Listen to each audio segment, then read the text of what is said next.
Pagi, selamat siang sahabat pembelajar di seluruh Indonesia. Hari ini kita berjumpa kembali di acara seminar online yang diselenggarakan oleh Indonesia Belajar. Indonesia Belajar adalah sebuah media untuk belajar yang berisikan motivasi, inspirasi, dan pengetahuan. Tentu saja dihadirkan oleh narasumber-narasumber terbaik se-Indonesia. Indonesia Belajar hadir dalam platform mobile aplikasi yang dapat didownload di Google Play Store maupun Apple App Store. Sahabat pembelajar juga bisa cek website kami di indonesiabelajar.id maupun follow Instagram kami di indonesia_belajar.id. Dan jangan lupa untuk like halaman Facebook kami di indonesiabelajar.id. Baik sahabat pembelajar, perkenalkan, saya Tami yang akan memandu seminar online hari ini. Seperti biasa, di setiap Kamis siang, kita selalu menghadirkan seseorang yang sangat luar biasa, dan pada kesempatan kali ini, kita mengundang Bapak Master Guide Danang Priyadi, SPD, MM, CTM. Beliau merupakan seorang storyteller, trainer, motivator, author, writer, adventurer, dan Pathfinder Director Certificate. Karena beliau sudah hadir di tengah-tengah kita, mari kita sapa beliau terlebih dahulu. Selamat siang, Pak Danang. Semangat pagi, salam Danang, datang untuk menang. Oke, baik. Semangat pagi, Pak Danang. Bagaimana kabarnya siang hari ini? Kabarnya bergembira ini, banyak anak-anak di sini bermain sama anak-anak tebak-tebakan. Ada Ashley, ada Courtney, ada Betiola. Baik, luar biasa. Salam kenal seluruh anak kecil yang di sekitar Pak Danangnya, Biola juga. Baik, sahabat pembelajar, selain Pak Danang, hari ini kita juga kedatangan seseorang luar biasa lainnya, yakni Dr. Gwendolyn Saron. Beliau juga sudah hadir tengah-tengah kita, jadi mari kita sapa beliau terlebih dahulu. Selamat siang, dokter. Halo, selamat siang. Halo, selamat siang, dokter cantik. Bagaimana kabarnya hari ini, dokter? Puji Tuhan, baik. Gimana kabarnya? Iya, aku Tami, dokter. Tami, iya. Alhamdulillah, aku juga baik, puji Tuhan. Okay. Nah, baik, sahabat pembelajar, tema seminar online kita hari ini adalah tidur mengorok. Apa dampak ngorok terhadap kualitas hidup dan bagaimana cara kita mengatasinya? Nah, topik menarik kali ini akan kita bahas tentunya dengan Dr. Saron dan juga Pak Danang. Jadi sahabat pembelajar, jangan sampai ketinggalan acara seminar online hari ini dan juga jangan juga keluar dari Zoom meeting sampai acara seminar online benar-benar selesai.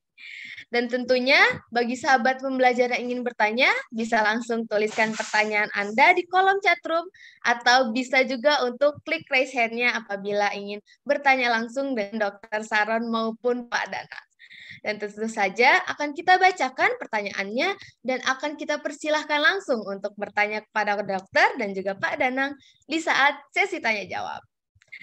Baik sahabat pembelajar, tanpa berlama-lama lagi, silahkan Pak Danang dan juga Dr. Saron. Bagaimana nih Pak penjelasan mengenai materi kita hari ini yaitu tidur mengorok. Luar biasa, silahkan.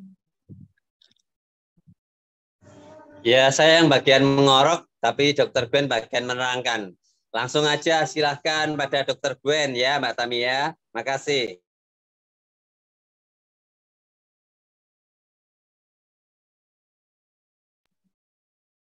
Halo, selamat siang kepada sahabat Indonesia Belajar. Senang sekali saya bisa bersama-sama dengan teman-teman dan rekan semua membagikan atau men-sharing suatu informasi berkaitan kesehatan di mana sebenarnya sering kita temukan sehari-hari dan sering juga kita alami ya, terutama pada teman-teman yang mungkin usianya sudah di atas 30-40 tahun, atau teman-teman yang aktivitasnya berat sehari-hari sehingga mempunyai kondisi tidurnya mengorok. Dan topik ini sangat menarik karena menjadi suatu pembicaraan secara skalanya tidak hanya nasional ya, tapi internasional juga, bahwa ternyata kualitas hidup yang baik itu sangat berguna untuk kesehatan tubuh kita. Dan tentu dengan diawali dengan kualitas tidur yang baik, maka kita dapat mencapai taraf kualitas hidup yang baik pula, dan juga dapat meningkatkan ekspektasi usia kehidupan maupun usia bekerja yang lebih baik di masa yang akan datang. Dan tanpa perlu berlama-lama lagi, saya akan sharing materi ini sama teman-teman sekalian. Feel free buat tanya kepada saya. Saya akan bantu dan berusaha untuk menjawab, tetapi tentu kalau ada pertanyaan yang kira-kira bukan ranah saya untuk menjawab, tentu akan saya arahkan kepada yang mempunyai wewenang untuk menjawab pertanyaan tersebut ya. Oke, saya akan share screen terlebih dahulu. Oke, jadi teman-teman semua atau rekan-rekan Indonesia Belajar nih pasti setiap hari menghabiskan waktu untuk beraktivitas dan malam harinya beristirahat. Tentu pada beberapa teman, kalau misalnya yang aktivitasnya malam hari, istirahatnya dilakukan pada pagi hari atau siang hari. Nah, ternyata kondisi tidur yang mengorok itu punya dampak nih sama kualitas tidur kita, kualitas hidup kita. Dalam arti ternyata hal yang mengorok ini berefek sama kehidupan kita, bukan suatu hal yang biasa yang seperti dikatakan orang, biasa tidurnya ngorok, saya juga ngorok kok tidurnya, rekan saya juga ngorok kok tidurnya. Bukan arti mencari teman sama-sama yang mengalami kondisi tersebut dan tidak mencari solusinya, jadi harus dicari solusinya. Kenapa sih tidurnya ngorok? Artinya ada suatu penyebab yang menyebabkan tidurnya bersuara.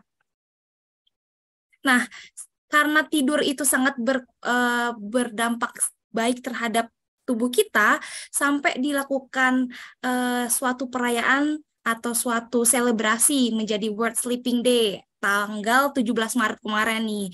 Itu di Indonesia sendiri dirayakan, di internasional dirayakan, bahkan karena tidur itu penting, ada yang melakukan penelitian berkaitan dengan tidur, dibilang dengan sleep medicines, lalu dibuat jurnalnya juga, khusus jurnal bahas tentang tidur doang. Lalu bahkan di rumah sakit sebesar RSCM pun punya klinik khusus untuk tidur. Jadi itu sangat penting banget kondisi saat tidur itu adalah kondisi yang sangat penting untuk tubuh kita. Oke, dari rekan-rekan sekarang saya mau tanya nih, ada nggak yang tidurnya seperti ini? Tidurnya membuka, mulutnya menganga, lalu bersuara. Kadang-kadang karena bersuara tersebut sampai terbangun karena kaget sama suara ngoroknya sendiri. Atau misalnya kaget gara-gara kok nggak bisa nafas, kayak kelelap rasanya pas lagi tidur. Nah, siapa coba yang mengalami seperti ini? Kalau udah ada yang ketawa-ketawa, berarti mungkin salah satunya Pak Danang ya juga ya, mengalami kondisi yang seperti ini. Nah, kira-kira sebenarnya bahaya nggak sih dok kalau tidurnya kayak gini sampai kebangun, sampai saya kaget dengar suara ngorok saya sendiri, atau sampai rekan sekasur saya tuh komen, kenapa tidurnya ngorok terus, kenapa tidurnya bersuara, saya nggak bisa tidur. Jadi akhirnya solusinya ya udah pindah kamar aja deh biar nggak keteganggu tidurnya. Apakah seperti itu solusinya? Nah, itu kita akan bahas juga hari ini. Nah, apakah tidur ngorok itu artinya tidurnya pulas? Sering bilang, oh tidur ngorok tuh artinya pulas tidurnya, bukan yang lain-lain. Bagus artinya tidurnya, atau artinya kecapean. Nah, ternyata jawabannya enggak ya teman-teman. Ternyata tidur ngorok itu adalah tanda awal dari sumbatan jalan nafas atas. Dan kalau disertai sama henti nafas, itu artinya menyebabkan gangguan kualitas hidup tadi. Dan dalam dunia kedokteran disebutnya dengan obstructive sleep apnea, atau kita selalu bilangnya dengan OSA. Jadi nama trennya itu OSA. Nah, kalau pertanyaan ini mengarah kepada rekan-rekan semua, apakah Anda mengorok saat tidur? Apakah terbangun karena ngoroknya? Ataukah merasa sulit bernafas saat tidur? Maka Anda salah satunya mengalami kondisi OSA. Oke. Nah, untuk menilai apakah kita mempunyai gangguan tidur atau tidak, kita bisa menilai secara langsung dengan asesmen terhadap diri sendiri. Salah satu penelitian berkaitan dengan penilaian scoring, kita bisa menggunakan Epworth Sleepiness Scale. Nah, di sini kita bisa lihat nih dari 1 sampai 8. Skornya setiap poin kriteria itu punya skor 0 sampai 3. 0 tidak ngantuk, 1 sedikit ngantuk, 2 cukup ngantuk, dan 3 sangat ngantuk. Nah, di kriteria yang pertama, duduk dan membaca, apakah kita tertidur? Yang kedua, menonton televisi. Yang ketiga, duduk diam di tempat umum. Lalu yang keempat, setiap sebagai penumpang mobil selama 1 jam, kita tanpa istirahat, kita mengantuk. Lalu yang kelima, rebahan untuk istirahat sore ketika memungkinkan, lalu mengantuk. Duduk dan berbicara seseorang, pas bicara terus tiba-tiba kita ketiduran pas lagi bicara sama teman.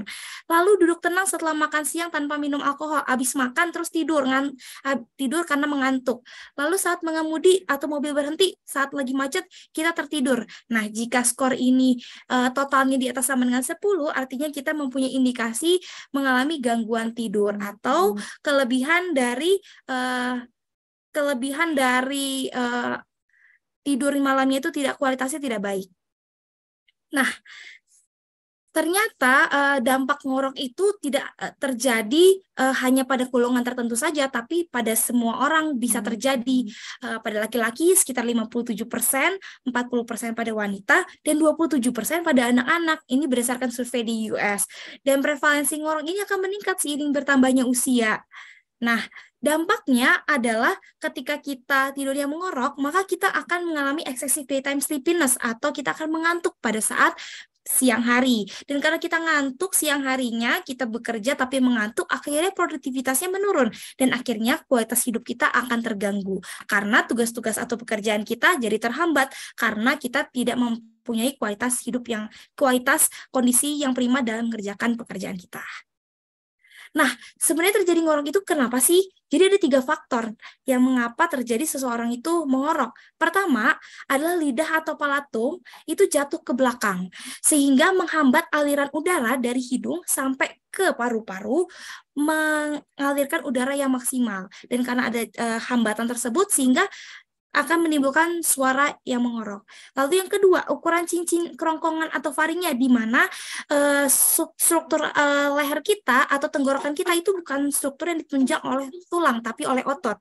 Sehingga ketika terdapat gangguan atau kelemahan dari otot, dapat menyebabkan pengecilan dari ukuran tenggorokan kita dan akhirnya menyebabkan kondisi yang disebut dengan obstruksi tadi. Atau yang ketiga, ada kelainan dari kraniofasial, di mana biasanya saat lahir dengan kondisi wajah atau kondisi mulut yang maju ke depan atau mundur ke belakang yang mengganggu proses pernafasan kita. Atau misalnya karena trauma di area wajah, trauma di hidung misalnya dapat menghambat proses aliran udara sehingga dapat menyebabkan kondisi yang mengorok tadi.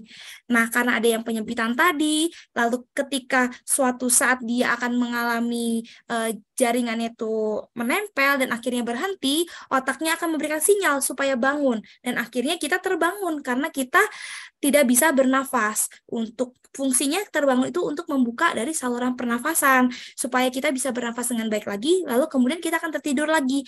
Dan jika siklus ini terus berulang, maka akan dapat menyebabkan kondisi yang disebut OSA tadi dan dapat menyebabkan dampak yang tidak baik untuk tubuh kita. Nah, gejala klinis yang dapat kita temukan itu dibagi menjadi 2 gejala. Ada gejala pada malam hari sama gejala siang hari. Malam hari yang tadi kita sudah bahas, mendengkur, terus buang air kecil malam hari, terus habis itu kita merasa seperti tercekik. Dan pada siang hari kita akan merasa seperti mengantuk atau kita tertidur pada pada siang hari. Nah, faktor risikonya apa saja sih? Ada beberapa faktor risiko yang dapat kita temukan di sini. Ada faktor risiko umum biasanya kebanyakan pada pria, kondisi obesitas, ada riwayat OSA pada keluarga, pasca menopause, lalu genetik berkaitan dengan struktur wajah, kemudian gangguan dari hidung sama faring, misalnya ada kondisi alergi yang menyebabkan tulang hidungnya bengkak, ada kondisi yang menyebabkan amandalnya bengkak, atau kondisi dari tulang hidungnya tidak lurus, atau misalnya lingkar lehernya di atas 40 cm, ada gangguan dari lidahnya besar atau dagunya pendek, dan kondisi inilah yang dapat menyebabkan kondisi OSA tadi. Dan dampaknya sangat complicated, saling berkaitan satu sama lain, sama jantung ternyata berdampak, sama paru-paru juga berdampak, sama sistem tubuh lainnya juga terdampak, dan ternyata dampaknya itu sangat fatal. Salah satunya misalnya kita bahas tentang berkaitan OSA dan kondisi dari cardiovascular disease atau penyakit jantung koroner. Ini salah satu jurnal yang saya ambil dari jurnal Orly, jurnalnya baik Gian THT di Jakarta, di Indonesia, di mana dikatakan bahwa OSA merupakan salah satu faktor yang secara independen, artinya bisa berdiri sendiri nih untuk menjadi faktor pemicu pada gangguan sistem jantung atau sistem kardiovaskuler. Misalnya yang biasa kita temukan, keluarga kita nggak ada yang sakit jantung, nggak ada yang sakit darah tinggi, tapi kita tiba-tiba didiagnosa sakit jantung, padahal kita nggak punya riwayat, padahal kita makannya udah dijaga, padahal kita udah aktivitas sehari-hari. Nah, jangan-jangan kita mempunyai faktor risiko atau kondisi yang disebut dengan OSA, yang menyebabkan kondisi jantung kita terganggu. Nah, lalu yang kedua, OSA dengan hipertensi. Saya nggak ada, Dok, keluarga saya hipertensi. Saya juga nggak punya keluarga yang sakit jantung, kok saya bisa sakit hipertensi? Nah, ternyata pasien-pasien dengan OSA itu juga punya rata-rata tensinya itu lebih tinggi daripada kelompok kontrol, kelompok normalnya. Nah, di mana kalau lagi apnea atau lagi henti nafas saat tidur tadi, kan ngorok, terus tiba-tiba berhenti lalu kebangun, itu kondisi yang tidak ada aliran udara ke paru-paru, oksigen darahnya turun, karbon dioksidanya naik pada darah, dan yang menyebabkan awalnya periode tekanan darahnya turun, kemudian naik akibat ada mekanisme refleks simpatis dan usaha melawan obstruksi dari saluran nafas tadi. Jadi didorong supaya pernafasannya bisa terjadi. Nah, kalau kondisi ini terus-menerus berulang, dapat menyebabkan manifestasi tekanan darahnya meningkat, karena ada mekanisme dari kompensasi tubuh terhadap kekurangan oksigenasi dan dalam mensuplai oksigenasi di organ terkait. Lalu hubungannya dengan gagal jantung kongesti atau dengan penyakit koroner atau penyakit pembuluh darah jantung. Ternyata terdapat mekanisme pelepasan dari vasoaktif dan kerusakan fungsi dari dinding pembuluh darah karena OSA itu mengakibatkan terjadinya proses penempelan dari lemak di pembuluh darah besar, termasuk salah satunya pembuluh darah koroner.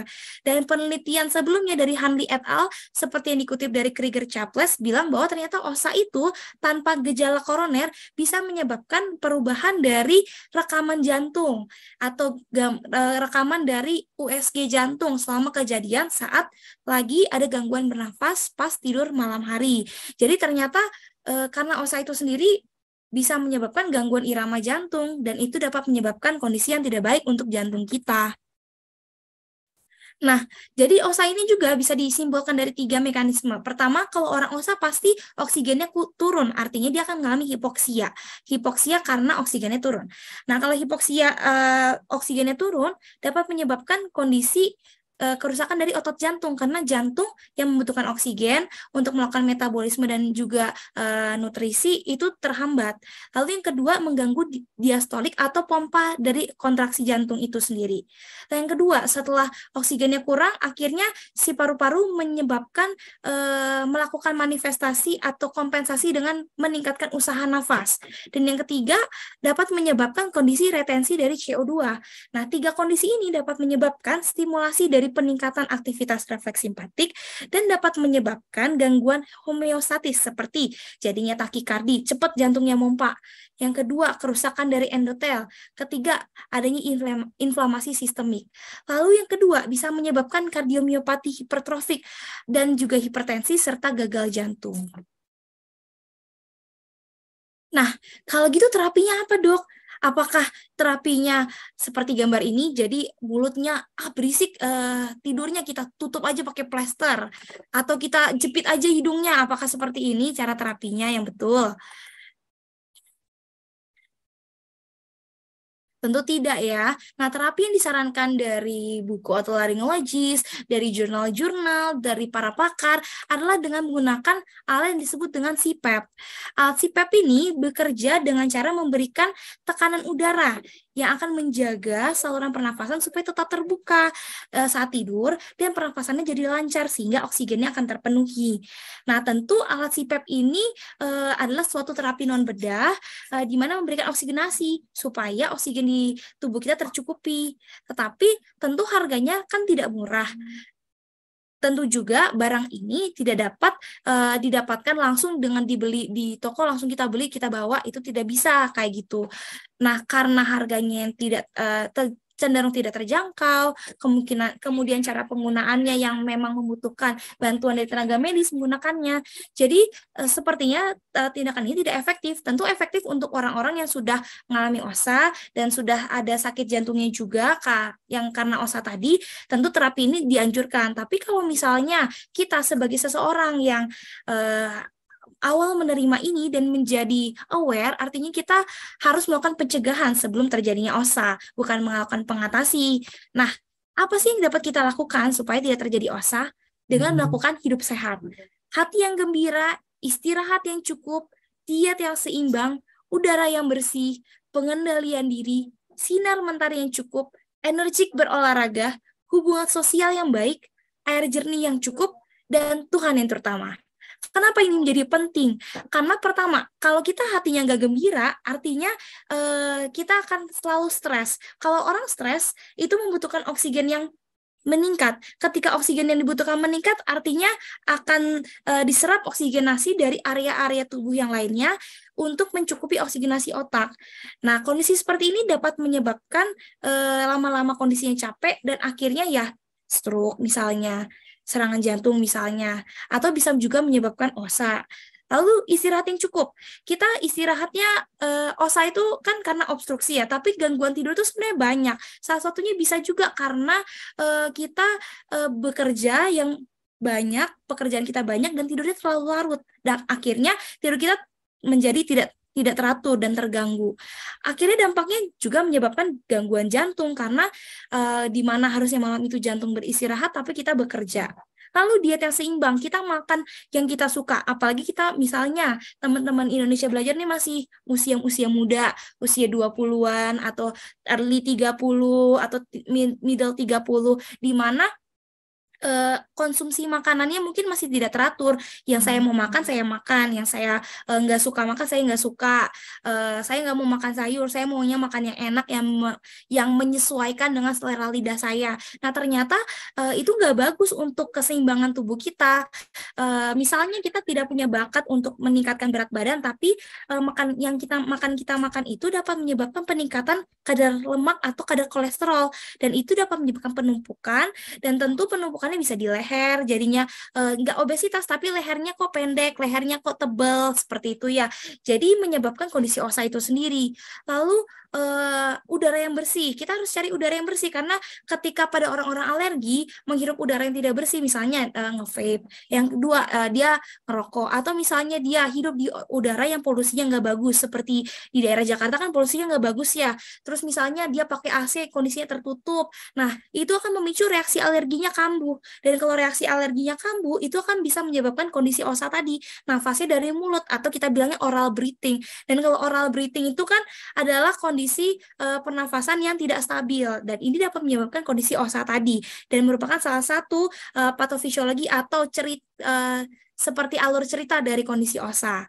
Lalu kemudian pengendalian diri. Terkadang kita nggak bisa mengendalikan diri kita terhadap apapun, misalnya terhadap makanan, terhadap apa yang kita kerjakan, terhadap target atau tujuan hidup kita, di mana kita memaksakan diri kita pada usia 25 tahun ke atas sampai hampir ya nggak sampai 40 lah, sampai 35 untuk mencapai tujuan-tujuan kita, mimpi-mimpi kita. Dan itu kita memforsir diri kita lebih daripada apa yang biasanya kita lakukan, karena kita merasa bahwa kita belum cukup baik atau merasa ingin mengeksplor diri kita lebih banyak lagi, sehingga kita menggunakan banyak waktu kita untuk melakukan aktivitas dan dapat menyebabkan kondisi yang salah satunya OSA tadi. Kemudian energi berolahraga, dengan olahraga yang teratur, kita dapat mengurangi atau dapat mengontrol kondisi obesitas, kita dapat mengontrol kondisi dari lemak dan juga kolesterol dalam tubuh. Terus dengan minum air jernih yang cukup, kita dapat menekan kondisi asam lambung dari tubuh kita, sehingga tidak menyebabkan dampak iritasi pada pita suara kita, misalnya jadinya pita suara kita nggak bengkak, dapat menyebabkan OSA tadi. Atau dan yang terakhir, kita udah udah ngelakuin semuanya nih. Nah, tapi kita tetap harus cari juga Tuhan yang Maha Kuasa atau Tuhan yang terutama. Karena dengan kita melakukan semuanya itu, tapi kalau misalnya kita tidak berlandaskan Tuhan yang Maha Esa, maka apa yang kita udah usahakan, apa yang kita lakukan, terkadang ya bisa aja sia-sia karena kita nggak cari yang di atas. Ya, sekian dari informasi yang saya bisa sampaikan sama teman-teman Indonesia Belajar. Semoga dengan informasi perantara ini, saya bilang perantara karena sebenarnya ilmu berkaitan dengan OSA, berkaitan dengan tidur itu sendiri itu sangat luas, dan tentu mungkin di lain kesempatan saya bisa sharing lagi yang lebih mendalam berkaitan dengan ini. Seperti itu. Terima kasih. Oke, baik, luar biasa. Terima kasih Dokter Saron atas penjelasannya mengenai tidur mengorok. Dan saat ini kita akan buka sesi tanya jawab. Jadi tentunya untuk sahabat pembelajar yang ingin bertanya bisa langsung nih tuliskan pertanyaannya di kolom chatroom, atau bisa juga untuk klik raise hand-nya apabila ingin bertanya langsung kepada Dokter Saron ataupun Pak Danang. Dan saat ini saya akan bacakan salah satu penanya, yaitu dari Bu Jessica, salah satu dari tim kami juga Indonesia Belajar. Dok, mau izin bertanya, kakak saya ada yang ngoroknya sangat keras. Nah, saat ini banyak sekali alat-alat yang dikatakan bisa menghentikan ngorok. Misalnya, yang digunakan di mulut pada saat tidur, bantal anti ngorok, dan lain-lain. Nah, apakah itu berpengaruh, dokter? Nah, silahkan dokter Saran untuk menjawab. Terima kasih juga pertanyaannya Ibu Jessica. Silahkan, dok. Oke, makasih pertanyaannya Bu Jessica. Jadi balik lagi, kalau ketika orang ngorok, yang pertama dicari itu bukan penanganannya, tapi penyebabnya apa. Cari dulu penyebabnya apa. Apakah pertama, karena lidahnya jatuh ke belakang. Tadi kan penyebabnya bisa 3. Lidahnya jatuh ke belakang. Atau yang kedua, gangguan dari diameter tenggorokannya itu, atau diameter dari lehernya. Ya, atau yang ketiga, perubahan dari bentuk wajahnya. Bisa karena trauma atau memang dari lahir bentuk wajahnya beda. Nah, saya nggak tahu nih kondisi dari kakaknya Bu Jessica seperti apa. Apakah kondisinya saat ini lagi obesitas, atau yang kedua ada penyakit seperti tadi ya hipotiroid, terus apakah lingkar lehernya di atas 40 cm, atau misalnya apakah saat tidur lidahnya jatuh ke belakang, karena setiap penyebab itu mempunyai penanganan yang beda-beda. OSA itu sendiri adalah gejala dan ada faktor penyebabnya. Dan faktor penyebab itu yang harus diatasi. Misalnya kalau karena lidahnya jatuh ke belakang, ngorok dok Pak si kakaknya karena pas tidur saya perhatiin lidahnya jatuh ke belakang. Kalau misalnya karena lidah jatuh ke belakang, posisiin kepalanya lebih ekstensi atau lebih mendongak. Jadi makanya tadi udah dibilang kan ada bantal untuk anti ngorok. Nah, bantal itu diposisikan supaya lehernya itu lebih mendongak dan lidahnya tidak jatuh ke belakang. Kalau teman-teman Indonesia Belajar nggak punya bantal itu, misalnya karena harganya mahal, taruh aja bantalnya lebih seperti lebih tinggi, tapi taruhnya di bagian leher, gitu. Sehingga dia tidurnya akan sedikit mendongak, atau kita bilangnya ekstensi. Atau yang kedua yang tadi seperti misalnya diplester di mulut atau dicepit di hidung. Nah, kalau misalnya penyebabnya adalah karena lingkar lehernya di atas 40 cm, dilakukan plester di mulutnya itu tidak akan membantu dia untuk tidak OSA di kemudian hari, tapi membantu supaya kita bisa tidur sebagai partnernya karena tidak mendengar suara ngorok dari partner kita atau tidak mendengar suara ngorok dari orang tersebut, sehingga kita tidur tidak terganggu. Tapi masalah terhadap orang tersebut nggak selesai karena sumber penyebabnya itu tidak diatasi. Ya, artinya kalau misalnya sumber penyebabnya adalah obesitas atau lingkar leher di atas 40 cm, misalnya harus olahraga, harus turunkan berat badan, harus melakukan perubahan pola hidup seperti tadi, hidup sehat tadi, sehingga kondisi kesumbatan jalan nafas atau kondisi ngorok tadi bisa teratasi. Jadi balik lagi, apa penyebabnya, lalu diatasi, gitu. Oke, baik. Terima kasih jawabannya, Dr. Saron. Semoga terjawab ya, Ibu Jessica. Dan mungkin ini saya bacakan lagi salah satu penanya dari Pak Kris Premier. Jadi untuk mengurangi ngoroknya gimana, dokter? Oh, boleh mungkin dikasih tahu ulang kali ya, dokter Saron. Silakan, Iya. dokter Saron. Jadi terima kasih Pak Kris. Jadi seperti yang saya tekankan, untuk tahu cara menanggulangi ngoroknya, kita harus cari penyebabnya dulu. Tidak ketemu penyebabnya, kita bisa atasin. Kalau karena tadi berat badannya naik, karena obesitas, atau karena lingkar lehernya di atas 40 cm, lakukan tindakan perubahan pola hidup dan olahraga yang teratur. Kemudian kalau misalnya penyebabnya karena alergi, rinitis alergi, atau karena hidungnya tersumbat, hidungnya mampet, atau orang sinusitis, artinya harus diatasi alerginya. Misalnya, kontrol alerginya dengan obat-obatan, hindari faktor pemicu timbulnya alergi, kemudian cari udara yang bersih, hindari merokok, hindari nge-vape, supaya si alerginya itu tidak kambuh. Atau misalnya karena asmanya yang sering kambuh, oke, artinya ya harus hindari faktor pemicunya karena baseline-nya adalah alergi gitu. Atau penyebabnya karena kelainan dari struktur wajahnya. Kalau karena struktur wajahnya berarti yang perlu dilakukan adalah cari ke dokter spesialis khusus, artinya misalnya ke dokter bedah plastik atau ke dokter THT khusus bedah rekonstruksi. Tanya, kira-kira dengan struktur wajah saya apa yang dapat dilakukan untuk melakukan pengobatan pada kondisi tidur ngorok saya, karena ya tidak semuanya harus dioperasi ya. Misalnya dilakukan tindakan di area dalam, bukan di area luar ya. Misalnya karena rahangnya maju atau rahangnya mundur, terus harus dipotong rahangnya, belum tentu. Bisa jadi dilakukan perubahannya di area dalam. Jadi dibuat seperti ruang supaya pernafasannya bisa lancar, sekalipun misalnya dengan kondisi rahang yang tidak seperti orang normal, misalnya gitu. Atau misalnya penyebabnya karena selain itu karena misalnya lidahnya jatuh ke belakang. Nah, biasanya lidah jatuh ke belakang kan pada umumnya gangguan tidur karena aktivitasnya itu terlalu padat. Jadi akhirnya persarafan atau otot di leher kita, di mana yang tadi saya udah bilang bahwa si alur pernafasan kita itu bukan ditopang sama tulang, tapi ditopangnya sama otot, di mana otot itu ada persarafannya, dan ketika otot itu tidak dilatih, ketika persarafannya itu tidak dilatih, maka dapat menyebabkan kondisi ya kelemahan tadi, dan akhirnya yaitu lidahnya jatuh ke belakang kayak gitu.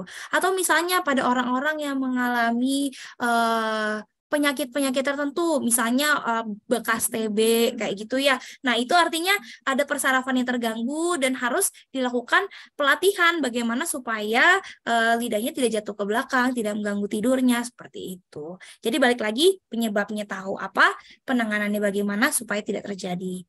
Gitu. Oke, baik, luar biasa. Terima kasih, Dokter Saron. Semoga terjawab ya, Pak Kris. Dan ini sudah ada salah satu komen juga dari Ibu Jessica mengenai kakaknya tadi yang mengorok. Noted, Dok. Terima kasih. Apakah bisa di-share untuk Katerinanya, Dok? Mungkin boleh penjelasannya, Dokter Saron. Silakan, Dokter. Sorry, Katerina ini apa ya? Mungkin boleh Oh, materi. ya. Oke, boleh banget. Nanti aku share ya buat teman-teman biar bisa belajar sama-sama. Tentu aku juga berharap sih teman-teman juga mungkin kalau ngobrol sama rekannya udah bisa nih juga di-share supaya informasi ini bisa semuanya tuh paham dan mengerti kayak gitu, dan saling sharing. Karena memang berkaitan dengan gangguan tidur ini 2 tahun terakhir ini tuh lagi gencar banget buat di-share sama orang-orang supaya teman-teman kita mulai sadar nih bahwa tidur ngorok itu adalah kondisi yang gak bagus buat kesehatan kita gitu. Oke, baik. Terima kasih Dokter Saron. Nah, semoga terjawab ya Ibu Jessica, dan juga ada salah satu di komen dari Pak Kris. Thank you Dokter. Oke, baik. Semoga terjawab Pak Kris. Dan saya juga izin tanya sedikit nih ya Dokter. Boleh. Misalnya, iya, jadi kan teman saya waktu itu sempat mengorok, dan besoknya saya tanya ke beliau, jadi kamu semalam tidurnya mengorok, apakah setiap hari memang mengorok gitu kan ya dokter? Nah, kata dia, Oh enggak, itu mah aku ngorok kalau lagi capek aja. Kalau nggak lagi capek nggak mengorok kok. Nah, kira-kira pernyataan seperti itu benar atau tidak ya, Dokter Saron? Boleh jawabannya, Dokter? Oke, jadi ya balik lagi tadi dari penyebab tidur ngorok tadi ya ada 3 tuh. Bisa karena gangguan wajah, struktur wajah, bisa karena tidaknya jatuh ke belakang atau gangguan dari lebar si area pernafasan kita kayak gitu. Nah, bisa aja ketika dia kecapean, artinya persyarafan sama ototnya dia itu mengalami kelemahan sehingga saat tidur dia akan mengalami kondisi yang tidur ngorok tadi karena si ototnya tadi sama persyarafan tidak mampu untuk menopang kondisi selama tidur. Karena saat tidur sebenarnya semua set tubuh kita tuh akan turun kayak gitu. Semua orang sama akan turun. Tetapi tentu ada batas yang dijaga supaya kita bisa bernafas dengan baik saat tidur. Karena saat tidur kita bernafasnya itu bukan bernafas dengan keinginan kita, tapi bernafas dengan keinginan yang tidak kita bilangnya secara involunteer ya, tidak berdasarkan keinginan. Jadi misalnya kita mau narik nafas nih, itu kan keinginan kita. Tapi terkadang kalau kita bicara, kita ngobrol, kita makan, nah itu kan bernafasnya tidak sesuai dengan keinginan kita. Kita tidak menghitung, kita tidak mengukur, dan kita tidak merasakan ketika kita mengalami tarikan nafas setiap tarikan nafas kayak gitu. Nah, itulah yang dapat menyebabkan kondisi salah satunya tadi saat pas lagi kecapean yang ngorok karena si ototnya sama si sarafnya udah capek untuk bekerja selama seharian penuh gitu.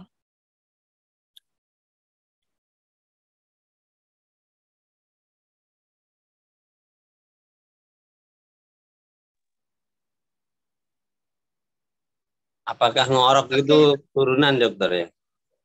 Oh, oke. Kalau ngorok itu sebenarnya adalah suatu kondisi ya Pak ya, di mana kondisi tersebut terjadi pada setiap individu yang berbeda masing-masing. Balik lagi sama penyebabnya. Tentu turunan atau tidak, balik lagi sama penyebabnya apa. Kalau misalnya penyebabnya karena kayak tadi salah satunya ada akromegali, artinya perawakan pendek. Misalnya keluarganya ada yang perawakan pendek juga, ya bisa jadi seperti saya misalnya ya, tinggi badan saya nggak sampai 150, ya memang salah satu keluarga saya juga ada yang mempunyai tinggi tidak mencapai di atas 160 atau 150, sehingga saya mempunyai faktor risiko terjadinya osa atau terjadinya ngorok tersebut, kayak gitu. Jadi ada faktor yang disebut dengan faktor bawaan, tapi juga ada faktor yang memang karena dari kitanya sendiri, baik dari kita berpola hidup maupun berpola aktivitas gitu.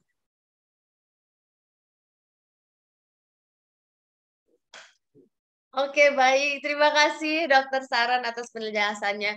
Dari Pak Danang, nih kan Pak Danang juga ngorok. Ada cerita-cerita atau pengalaman nggak nih Pak Danang? Boleh silahkan Pak Danang. Kalau saya ngorok itu kadang-kadang kalau bangun dengan kering. Apakah dengan diatasi dengan minum atau sebelum tidur atau habis ngorok itu dikasih minum bisa mengatasi, Dok? Mengatasi keringnya atau mengatasi ngoroknya? Ya, biar nggak ngorok lagi dikasih minum. Oke Pak, nah memang kenapa sih terkadang saya juga mendapatkan input ya, saya kalau habis ngorok terus rasanya kering Dok, tenggorokannya, jadi akhirnya bangun-bangunnya batuk-batuk karena rasanya kering. Nah, kering itu terjadi karena kan udara yang lewat kan ada udara pergesekan antara oksigen sama CO2. Nah, ketika kita membuka mulut kita, maka akan terjadi proses penguapan juga. Dan akhirnya tenggorokan kita akan ngerasa kering, salah satunya. Lalu yang kedua, akan ada terjadi peningkatan asam lambung karena misalnya kita makannya itu pada malam hari gitu ya, terus langsung tidur. Nah akhirnya lambung kita kan masih bekerja, asamnya masih produksi, sedangkan kita posisi udah tidur, di mana beberapa dari fungsi tubuh kita secara yang secara volunteernya itu akan turun dan akhirnya menyebabkan kondisinya tadi kondisi asam lambungnya naik dan akhirnya rasanya juga kering, kemudian agak mendaham. Nah, tentu minum bukan menjadi solusi untuk tidak terjadi ngorok pada malam hari, tapi dengan minum kita dapat meningkatkan hidrasi dari tubuh kita, meningkatkan juga cairan dari tubuh kita sehingga di mana tubuh kita 70% kan air.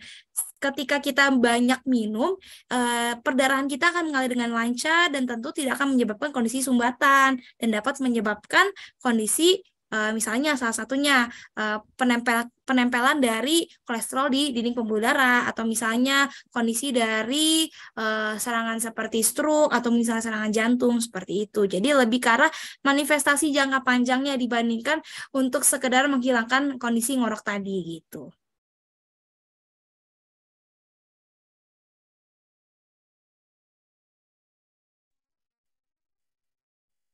Kalau Tami mengorok, apakah boleh kita lomba?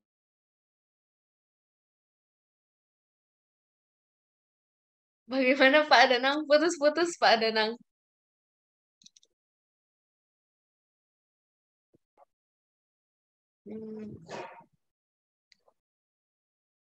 Pak Danang, mohon maaf masih di mute Pak.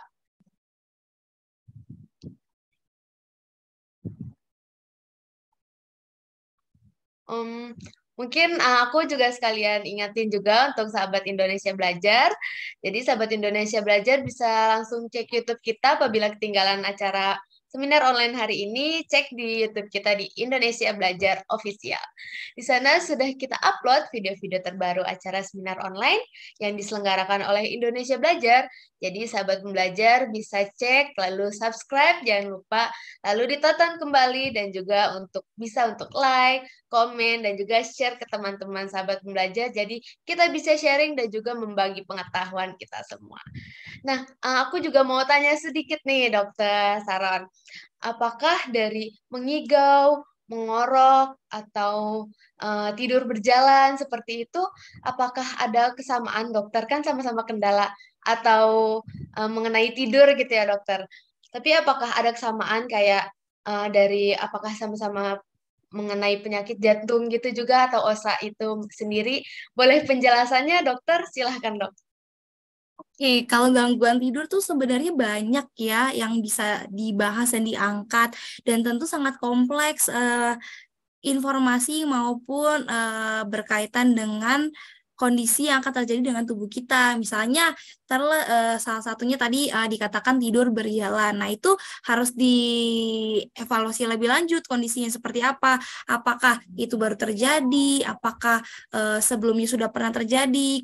Kejadian apa yang menyebabkan tidurnya berjalan, apa yang dirasakan. Nah, itu harus diakses lebih lanjut, dan itu tentu pembahasannya berbeda sendiri ya, berbeda dengan OSA. Kalau OSA itu kan memang khusus gangguan tidurnya karena ada suatu sumbatan. Kalau misalnya tadi karena tidur berjalan, ya itu artinya ada suatu gangguan tidur yang harus dikaji lebih lanjut, dan tentu akan di bahasan berikutnya yang akan dibahas ya, karena nanti bakal kompleks banget, dan teman-teman perlu waktu juga untuk menyerap ilmu berkaitan dengan gangguan tidur, khususnya misalnya di luar dari gangguan sumbatan jalan nafas ya gitu. Jadi untuk sekarang aku belum bisa share buat teman-teman yang gangguan tidur lain-lainnya, tapi mungkin di lain kesempatan kita bisa sharing lagi berkaitan gangguan tersebut dan tentu dengan penyakit-penyakit lainnya.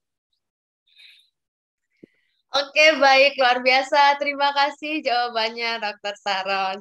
Dan saat ini, dikarenakan sudah tidak ada lagi pertanyaan dari sahabat pembelajar, dari Pak Danang, apakah ada sharing sedikit mengenai tidur mengorok atau bagaimana? Boleh, Pak Danang? Saya terus terang dulu kalau tidur ke tempat orang lain atau bertamu malu karena ngorok. Nah, sekarang saya udah tidak malu lagi, jadi malu-maluin, tidak takut ngorok. Nah, apalagi ya kalau kita memimpin rapat atau kita ada tamu ngajak ngobrol, langsung tahu tertidur ngorok, kan malu banget. Gimana dokter ngatasi begitu, dok? Kalau misalnya udah dalam posisi mengatasi ya Pak, ya mau nggak mau memang harus melakukan perubahan pola hidup sehat tadi Pak. Harus istirahatnya cukup, harus makan yang teratur, harus olahraga, cari matahari, minumnya cukup 2 liter per hari, terus habis itu harus bergembira hatinya juga. Kemudian ya kita setiap hari berdoa semoga setiap perubahan yang kita lakukan itu tentu dapat membuahkan hasil yang baik.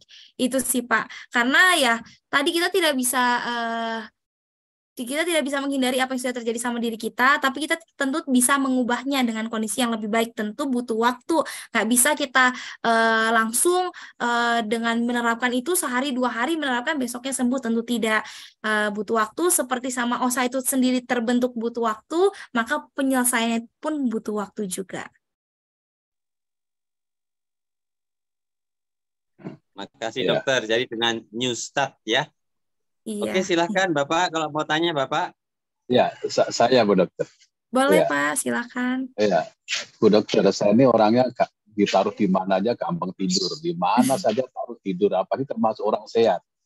Saya olahraga cukup, pola makan saya cukup bagus. Ya. Tapi setiap ditaruh di mana aja gampang tidur, itu termasuk golongan orang sehat atau ada masalah. Terima kasih Dokter. Sama-sama Pak. Jadi ketika kita tidur sebenarnya tubuh kita akan melakukan penyesuaian terhadap kondisi lingkungan ya Pak. Nah biasanya kita orang yang mudah tidur atau orang yang susah tidur itu pasti mempunyai faktor yang memicu kenapa orang tersebut susah tidur atau kenapa orang tersebut gampang tidur. Misalnya orang tersebut gampang tidur karena terkait dengan keadaan saat masih mudanya. Misalnya seperti saya ketika bersekolah, terutama saat mengambil klinis, saya akan jaga, ada fase jaga siang hari, fase jaga malam hari, dan fase jaga misalnya pagi hari. Dan itu waktu yang digunakan itu lumayan banyak, dan saya harus bisa mengatasinya dengan cara harus bisa tidur di mana aja. Nah itu adalah suatu mekanisme tubuh untuk mempertahankan supaya kita bisa beristirahat dengan baik. Nah dan itu karena dipupuk dari saat saya masih sekarang juga masih belia sih. Cuma maksudnya dari usia 20 tahun udah seperti itu polanya sampai sekarang pun ya akhirnya bisa tidur di mana aja dengan kondisi seperti apa aja seperti itu. Nah, artinya adalah suatu penyesuaian tidur tersebut itu sendiri dan setiap orang punya penyesuaiannya beda-beda. Yang terpenting adalah kualitasnya yang bagus. Ketika kita dapat fasenya di deep sleep, maka kita bisa tidurnya dengan baik. Artinya ada beberapa orang yang saya tidurnya cuma 2 jam, 3 jam, tapi tidurnya kualitasnya bagus gitu. Atau ada yang bahkan tidurnya 10 jam, tapi bangun-bangun rasanya capek, karena kualitas tidurnya nggak bagus. Terbangun saat tidur lah, atau tidurnya bermimpi-mimpi lah. Nah, seperti itu. Nah, tentu itu dibahasnya di momen yang lain ya, karena ilmunya juga akan sangat luas berkaitan itu. Gitu sih, Pak. Ya, terima kasih Dokter. Iya Pak. Tapi saya lagi Dokter. Boleh Pak. Tahu penyebab ngoroknya ini berarti kita harus konsultasi sama dokter gitu. Betul Pak. Pertama bisa konsultasi atau yang kedua asesmen sama diri sendiri. Yang tadi ada faktor risikonya itu kita bisa lakukan checklist. Kita obesitas nggak? Oh nggak. Saya keluarganya ada yang OSA nggak? Oh nggak misalnya. Itu kita checklist. Nah satu-satu kita evaluasi. Misalnya kok di faktor risiko ini, ternyata saya ada riwayat alergi, saya semuanya oke tapi saya ada alergi misalnya gitu. Mungkin alergi ini yang bisa menyebabkan saya kondisi seperti ini. Nah selain asesmen diri, yang kedua kita bisa melakukan mencari pertolongan, bisa ke dokter THT atau kita bisa juga ke dokter misalnya penyakit dalam tapi khusus yang bagian tidur gitu, yang mengurus bagian psikosomatis misalnya gitu ya, gitu Pak. Terima kasih Dokter. Sama-sama Pak. Oke, wah luar biasa sekali pembahasan kali ini mengenai tidur mengorok. Dan sahabat pembelajar, untuk sahabat pembelajar yang ingin mengetahui update-update terbaru dari acara seminar online yang akan diselenggarakan di Indonesia Belajar, jadi sahabat pembelajar bisa cek Instagram kita di Indonesia Belajar Official ya sahabat pembelajar. Dan tentunya nanti akan diberitahukan narasumber-narasumber terbaiknya seperti Dr. Saron dan juga Pak Danang. Dan saat ini dikarenakan sudah tidak ada lagi pertanyaan dari sahabat pembelajar dan waktu juga sudah menunjukkan hampir jam 3 yang mana acara seminar online hari ini akan berlangsung berakhir. Dan saya persilahkan untuk closing statement-nya dari Pak Danang dan juga Dr. Salon sebagai penutup acara seminar online hari ini. Dimulai dari Pak Danang terlebih dahulu, silahkan Pak Danang. Ya. Saya menyaring dari Dr. Gwen, nanti tolong dibetulin, dilengkapin. Jadi Dr. Gwen menyarankan kita semua untuk menerapkan New Start. New Start itu N-nya nutrisi, gizi yang seimbang, sayur, buah, exercise, olahraga yang cukup, mungkin dalam seminggu 3, 4, 5 kali, berjalan kaki setengah jam, atau berenang, Kemudian W, water, paling enggak 2 liter atau 8 gelas sehari. S-nya sunshine, kena sinar matahari terlebih jam 9 sampai jam 10, cukup 1/4 atau 20 menit atau 1/4 jam. Lalu T-nya temperance, ya bertara, ya misalnya tidak minum kopi, tidak merokok, ya. Lalu E-nya itu air, udara yang bersih, kita bangun pagi, jalan-jalan di taman, ya. Itu membuat udara paru-paru kita bersih. R-nya rest, istirahat yang cukup 7-8 jam sehari. Lalu kemudian start T-nya trust in God, ya percaya pada Tuhan. Dengan kita berserah pada Tuhan, maka dengan hati yang gembira menjadi obat yang manjur. Begitu Mbak Tami yang saya sharing dari Dr. Gwen. Silahkan Dr. Gwen beri kesimpulan. Baik, terima kasih kepada sahabat dan juga kepada tim dari Indonesia Belajar yang sudah mengundang saya di sini bisa sharing sama rekan-rekan sahabat dari Indonesia Belajar. Tentu ini merupakan awalan yang bahagia ya, saya bisa sharing dan mungkin beberapa kesempatan lainnya saya juga bisa sharing-sharing lagi di Indonesia Belajar. Dan saya harap dengan awal pengenalan dari OSA ini bisa bisa meningkatkan awareness dari sahabat-sahabat sekalian untuk lebih peduli sama kondisi kualitas hidupnya, terutama dalam kondisi kualitas dari tidurnya masing-masing. Semoga materi ini dapat berguna buat teman-teman dan juga rekan-rekan. Terima kasih. Baik, sekali lagi terima kasih untuk Pak Danang dan juga Dr. Saron karena sudah bersedia untuk mengisi acara seminar online hari ini. Dan juga terima kasih untuk sahabat pembelajar yang sudah setia ikut acara Zoom meeting sampai benar-benar selesai. Untuk materinya nanti saya minta tolong Dr. Saron ya kepada Pak Danang. Jadi kita juga bisa belajar bareng-bareng nih mengenai tidur mengorok. Dan sekali lagi terima kasih untuk Pak Danan dan juga Dr. Saron. Saya, Tami, dan juga tim Indonesia Belajar pamit undur diri sampai bertemu di Kamis selanjutnya di jam yang sama, tentunya di jam 2, dan juga dengan narasumber-narasumber terbaik seperti Dr. Saron dan juga Pak Danang. Salam sukses luar biasa. Terima kasih.